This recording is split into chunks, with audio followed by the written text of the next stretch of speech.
Hey everybody, welcome to day 4 of the 12 Days of IPA.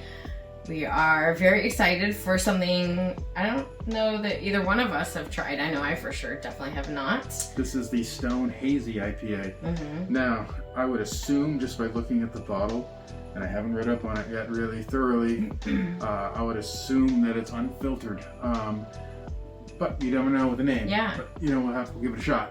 We also learned something very important, that we drank the wrong beer yesterday. Well, we drank the double delicious IPA instead of the delicious IPA. That was day 7, so we'll flip-flop the two. I'm sure we're not going to get any beer police coming over here. Beer police are coming.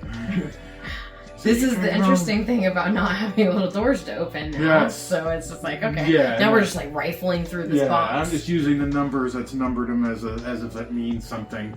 But hey, let's go ahead and today I'm using our Buffalo Wild Wings bottle opener. Don't know where this came from. I did not know we had this many bottle openers. This one just appeared in the house one day.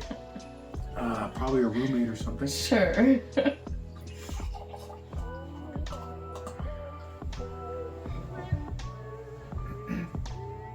Yeah, it does look unfiltered. I'm taking that one. Yeah, that's fine. I was like, that's a little bit. It's got more. So Okay. definitely looks yeah, that's unfiltered. but not dirty like some of the other unfilters we'd see. Yeah. Now I'm assuming it's unfiltered because it looks really clean. Yeah. So maybe it's just because it's hazy IPA. Yeah, maybe it's not unfiltered. It's just hazy. And that could be because of dry hopping or something like that. Smells good. Oh, very citrusy and fruity. Very good. I'm actually dying. I'm not dying. Wow. I'm actually looking forward to drinking this one. Cheers.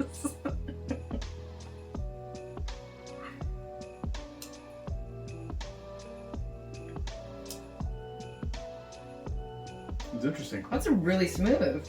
Yeah, so you're not getting any of the bitterness. What are the IBUs on this? I do have the notes up here. Oh, it's only 35 IBUs.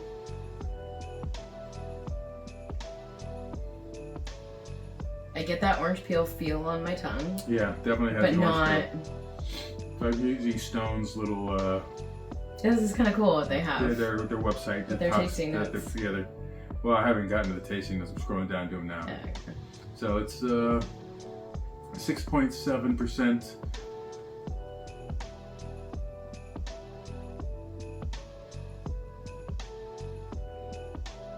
Alcohol, I'm assuming. It didn't finish as it comes in at an easy 6.7% and less bitter than other IPAs. So I'm assuming they're talking about the alcohol.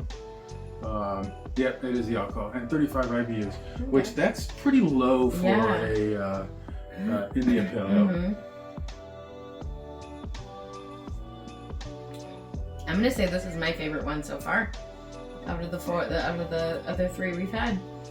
Yeah, I don't know what the cutoff is for the IBUs for a pale ale versus an India Pale Ale. And maybe just because it's not so bitter, I'm enjoying it. Yeah, but the 35 IBUs to me always seems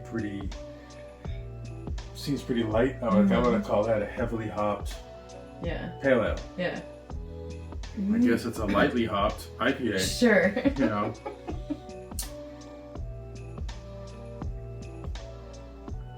Definitely. This is an easy drinking IPA. Citrusy. If you're not an IPA fan, I think that this would be the one to try. Let's see what the hops to build up. So the hops on this one are El Dorado, Azteca, and Sabro. Where have you used those names before? El Dorado I have. Yeah. Juicy and creamy with tons of orange, lemon, melon, mango, and pineapple. Smooth overall, very easy to drink. Yeah? I got citrus and I got tropical fruit, so okay, that's where it is because those flavors are in there. I think if you're gonna introduce somebody to beer to IPA, this would be a great thing to introduce them to first. This would be a great introduction to IPA. Yeah, because I'm trying to think of what was the first IPA our friend had given us. Because I was like,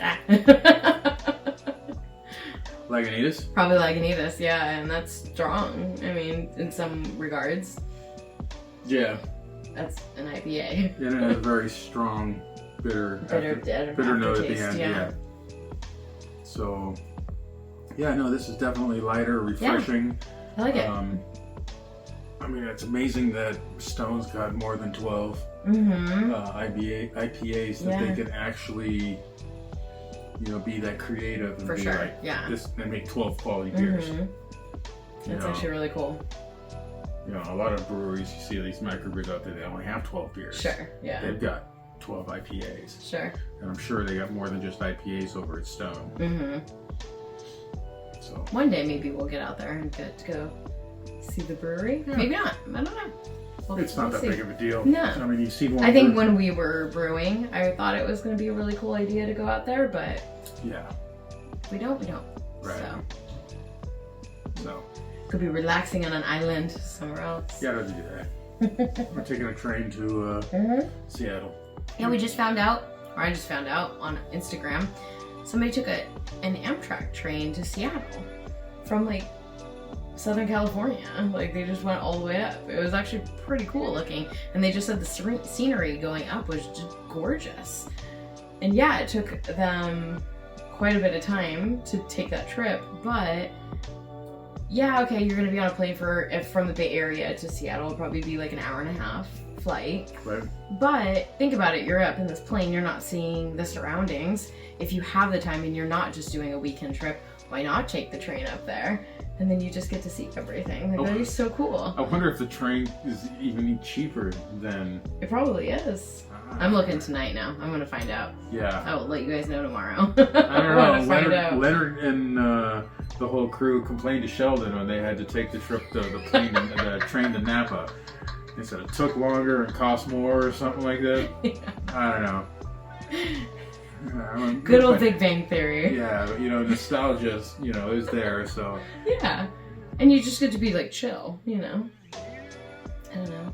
Yeah, no turbulence. No turbulence. It's easier to get up and go pee. That's something. Yeah. That's worth it. Yeah. Especially on my most recent trip to Miami. Don't forget the flash drive, though. Big Bang. Oh, sorry. Okay. The flash drive. Yeah, my most recent trip to Miami, flying to Miami, there was a gentleman and his dad sitting next to me, and they had been flying, or traveling, I should say, for 48 straight hours at that point. They had missed one of their connecting flights. They were coming back from China. And so they were exhausted, beyond COVID exhausted. will make you tired. Huh? COVID will make you tired. Yeah. They were just exhausted, and so it's they were sleeping next to me. I didn't want to have to get up and go to the bathroom. I felt so bad for these two gentlemen. The dad was 80 something, and the son was in his 40s, but you could just see he was slurring his words. He just he was not a coherent human being. He was just so tired. I'm gonna have to get up and pee into sometime. I just barely drank anything over the 5.5 hour flight. So I was I just don't want to have to interrupt these guys. I'll switch seats to the aisle. Yeah, I'll sit down. The dad was really tall though, so his legs were out. He was 6 something. So him being crammed up next to the window seat probably. And I wanted to see going into Miami and take video and. Okay, then you chose it. I did. Deal with it. I chose. Pee in a cup. Yeah. Could you imagine that on a plane? Yeah. Remember the lady who changed the diaper on the plane? Oh, yeah. That was horrific. Yeah. But do they even have a changing place in? They do. It's actually in the bathroom. Yeah, I saw it this last time when I was there. I was oh, there's a changing table. You pull it down from the wall. Oh no, this woman did it right there on the seat. And just the whole cabin just loaded up with dirty diaper. Yeah. And it was not just wet. And it was just this woman just had no shame, no consideration, and just changed it right there and just pissed off everyone in the back of the plane. But hey, you know what? You're born in a barn. Yeah. Gotta do what you gotta do sometimes too. Yeah. So, well, cheers, you guys. Have a great and wonderful evening, and we will see you tomorrow for day 5. And don't forget Hazey IPA. God bless. Bye, you guys. Waving goodbye.